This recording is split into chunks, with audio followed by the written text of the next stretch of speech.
తెనుగోళ్ళు ఇచ్చిన శిల్పక పండ్లు తేనె మామిడి పండ్లు తీయంగా దిందామె తీరొక్క పండ్లు చిలక నేరేడి పండ్లు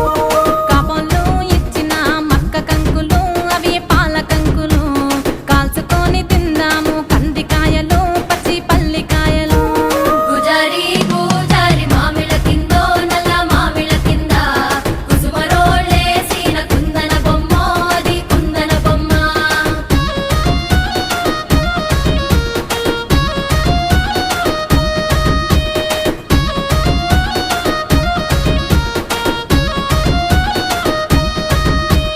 బెస్తోలు పెట్టిన పచ్చి చేపలు అవి వట్టి చేపలు కమ్మంగా